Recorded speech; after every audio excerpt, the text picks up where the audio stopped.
There's something so appealing to me about RPG rulebooks. They just do pleasant things to my brain. It's some combination of the technical writing, prose, looks and interactivity that make these books so compelling. And this book, Astroprisma, just hits all the right brain buttons for me. Even if I had no intention of playing the game, I'd still want it.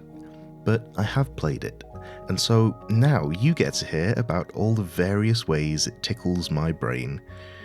But to introduce it a little bit first, Astroprisma is a solo and co-op retro-futuristic cyberpunky space exploration game. At the time I'm recording, Astroprisma isn't actually publicly released yet. This is my backer reward copy, but my guess is it'll be available within the next couple of weeks or so maybe now is a good time to review it.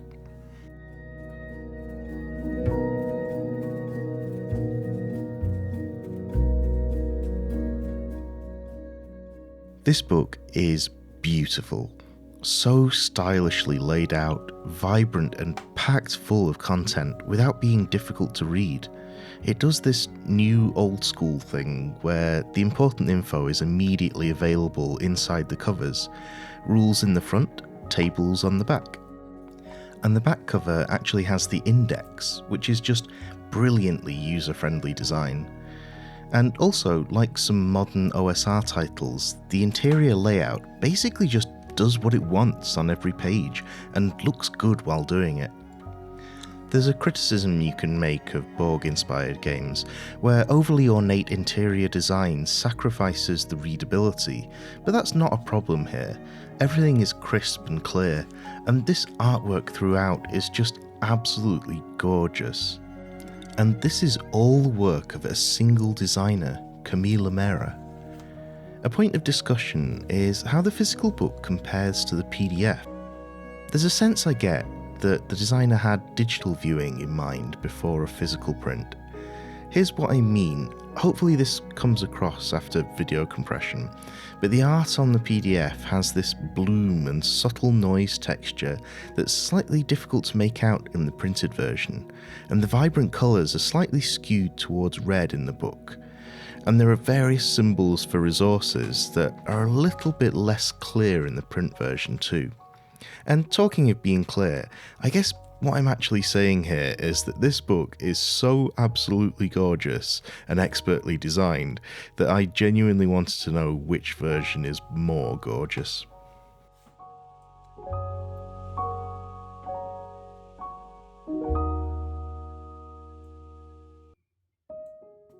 The galaxy-spanning empires of humanity have collapsed, and now people are cut off from each other in isolated star systems. It's not known what happened exactly. Communication and system travel is difficult now. Technology is scrounged from the ruins, and the planet-spanning cities of the old world are largely abandoned. Instead, the survivors tend to live aboard orbital settlements controlled by the major factions that have emerged in recent years, fighting against each other in ideological warfare. There's the West Anchor Revolutionary Guerrillas, or WARG, seeking to overthrow any remnant of the old authorities. The Intersolar Federation, who are that remnant of old institutions, trying to combat piracy and implement liberal democracy. Medusa is a collective of hackers and cyber-terrorists focused on exploring and restoring the cybersphere, the virtual universe that contained humanity's knowledge but is now fragmented into individual servers. The Corsair Syndicate are a loose and sometimes grudging alliance of individualists and a law unto themselves, dealing in piracy and narcobiotics. And finally, Synthark, an almost religious organisation devoted to transhumanism and reaching the highest peaks of sapience through artificial means. These are the factions you'll encounter as you explore a new star system, getting involved with their conflicts and completing their storylines.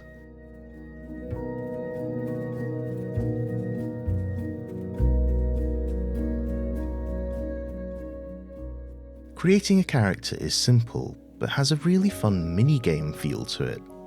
First off, you pick an origin that gives you a starting stats array and some equipment. The game does a lot with a little here because there are so many fun combinations of things like hacking programs, cybertech, weapons, and weapon mods. You can end up with some really neat builds, and these are just starting points with nothing locked behind class walls. Then you pick a role on your ship, which gives you a little ability you can use once per exploration cycle. Eventually you'll meet and recruit other characters to your crew as well. And lastly, you build your starship by choosing various different modules that you copy onto this grid and then join together into a unique design. It's such a neat little mini-game that gets you attached to your ship before you even start the game proper. But if you're in a hurry, there's various pre-built starships to choose from too. And later you can swap out and upgrade your modules or buy or otherwise acquire new ships.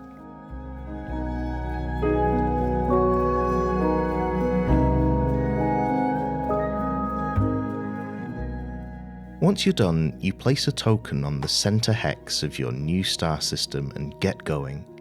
The system's divided into 3 rings, inner, middle and outer, that determine the kinds of planets and events you might find there.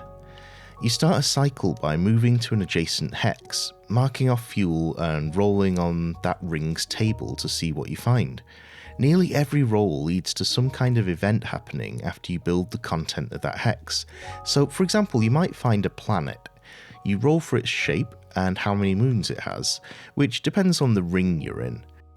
Then its biome type, and then a landing site, and finally a little event if you choose to look around here.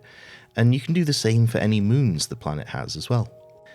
And once you've resolved whatever it was you were doing here, you mark your system map with a little symbol and a note about what's here. Maybe write a journal entry if you're into that kind of thing, and move on to the next cycle. Maybe you'll find an orbital settlement, where you roll to find out which faction controls it. There's loads of things to do at a settlement. You can generate NPCs to meet with their own goals and quest lines. You can upgrade your equipment, ship and cyber gear. You can train in VR simulations. You can explore the virtual world of the cybersphere and take faction-specific side quests. By completing the faction quests and encounters, you gain reputation with that faction and unlock the various stages of their storyline. The game encourages you to lean into this faction play, to pick sides and get involved. And I suppose that leads me to conflict and how you resolve challenges without a GM. When you make a social check, you'll roll 2 d10s. One is yours and one represents the challenge. You add your attribute bonus to your die, and if there's an NPC working against you, you add their attribute to the challenge die. If your roll beats the challenge die, you succeed. Nice and simple. And when you inevitably get into a fight, combat is quick and fluid, but with a surprising amount of tactical depth. NPCs have a simple stat block with a rudimentary AI where you roll on their abilities list to see what they do. Ground combat has a traditional but streamlined feel, and ship combat has a really cool system where your engines generate action dice that you can spend to activate weapons and systems depending on the values you rolled.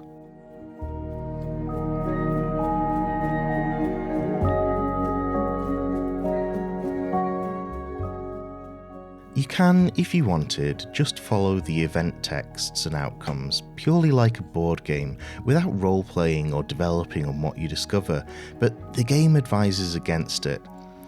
In fact, there's various things you'd actually miss out on. I don't think you'd be able to recruit any crew members, for example, if you didn't add your own role-playing. When you meet characters, you'll need to flesh them out with oracles and tables and give them a little story. So I'll give an example from my first playthrough to show what I mean. In a Corsair settlement, I met Nix, the shy narcobiotic addict. They had an old fighter pilot helmet and were waiting for some contraband that hadn't arrived. Now, that was interesting because you can legally buy narcobiotics on Corsair settlements, so the contraband must be something else. Going purely by the text, I'd need to wait until I found a contraband package, bring it back to Nix, and that would be the end of that story if I didn't add anything else. and you're not guaranteed to find a contraband package in the system. So instead, I fleshed out my encounters. I discovered a smuggler ship that had their comms turned off. That was all the event said. So going purely by that text, that's the end of that. But I decided maybe this ship has the package that Nyx needs. So I asked the Oracle what could get their attention. The answer was electricity. Maybe I could pulse my engines in a binary code that they could pick up on their sensors. I made a tech roll and managed to communicate, offering to trade for the contraband. And after a bit of bartering and Oracle consulting, I agreed to escort the smugglers to their destination and they would sell me the package. A little bit later, I managed to return to Nyx with that package and handed it over. That gave me a point of affinity with Nyx, but I still had to flesh out this story if I wanted to progress. So, after some more Oracle rolls and social checks, we spent some time in the Corsair settlement, and Nyx mentioned they were being coerced into working for an infamous bounty hunter, one I had met before, Sirio Hex, who had previously tasked me with taking out an ISF officer wanted for war crimes. So I set off to confront Sirio Hex, determining that he had a base on a nearby water world. Once there though, I rolled up an event, an encounter with a monstrous leviathan, an encounter I barely survived, and with some more Oracle rolls I discovered Hex's base had been attacked and destroyed by this creature. He had escaped, but I discovered some info about the sway he had over Nyx. Nyx, it turned out, was reliant on him to supply a drug that treated a rare illness. Yes, they were an addict, but not to recreational drugs like I'd initially thought. I decided to carry out Sirio Hex's bounty, gaining a point of affinity with him, so that he might be more receptive to the idea of freeing Nyx from his control. Now, to get the most enjoyment out of this story, I did find myself house ruling some stuff. According to the mission text, Sirio Hex's bounty was hiding on a crater moon. But every time you go to a new tile, there's only a 1 in 65 chance of finding specifically a crater moon. And with 36 hexes, that's only a 43% chance of finding a crater moon anywhere on your map.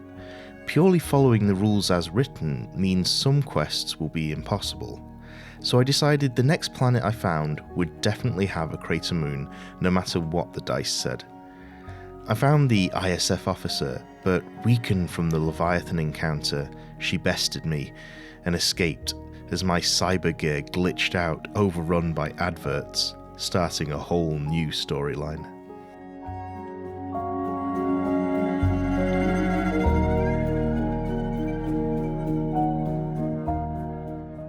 There's enough content in the core book for a good 6 or 7 playthroughs.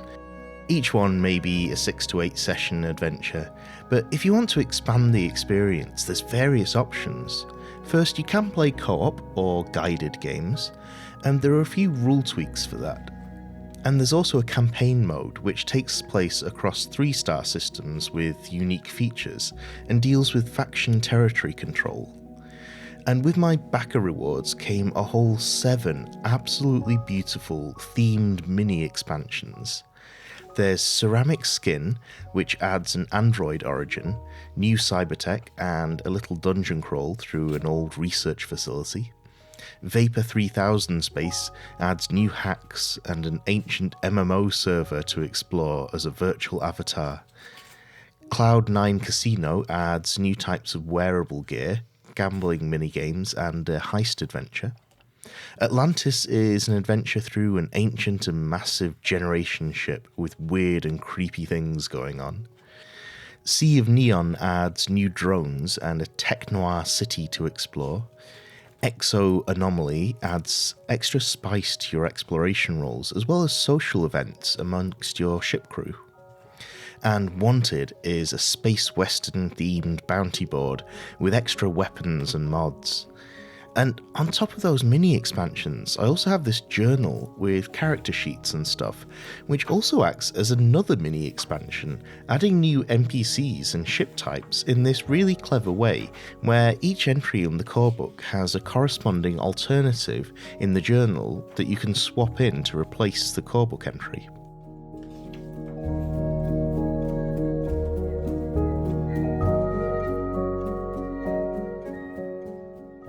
I've seen Astroprisma get compared to Sean Tompkins' Ironsworn Starforged as a solo-focused space exploration game, but in Starforged you create most of the content yourself, while in Astroprisma there's more content that's ready and waiting for you to explore, and more structured gameplay. In terms of that structure and flow, it's actually a little closer to Anna Blackwell's For Small Creatures Such as We. And here's how I differentiate them. For Small Creatures is great if you're in the mood for journaling and want more of a system of writing prompts. Starforged is great for crafting stories and adventure plots with more freedom to create your setting. And Astroprisma provides elements of both, with more emphasis on gamey interactive stuff like character customization, map drawing, and tactical combat. I mentioned how Astroprisma really stimulates a deep part of my brain in a way that's difficult to describe. So yes, I loved the stories I generated. The game gives the faction quests and map completion as potential goals, but for me it was meeting my crew members and completing their stories, learning more about them.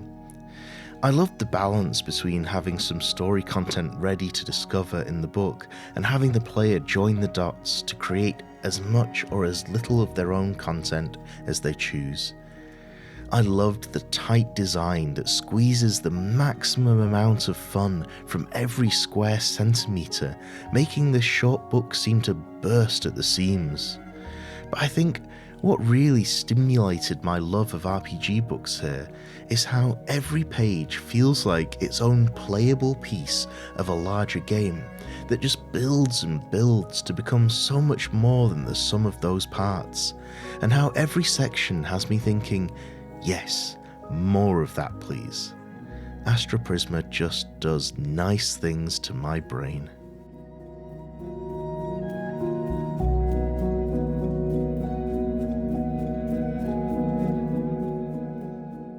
It's such a joy discovering a gem like Astroprisma. I'll be playing so much more of this, but I've still got a pile of games in the review queue, plus a few coming up that aren't in this pile, and almost certainly more gems to discover. So a massive, massive thank you to this month's Ko-fi supporters for helping me discover these games. And if you feel eager and able to support what I do here, please head over to ko-fi.com/cozyrpgreviews. Of course, just watching, subscribing and sharing and all that stuff really helps get more eyes on these games that so deserve them. We've passed 10,000 subscribers last week, which is just incredible to me, so thank you so much for being a part of that. And until next time, happy adventures.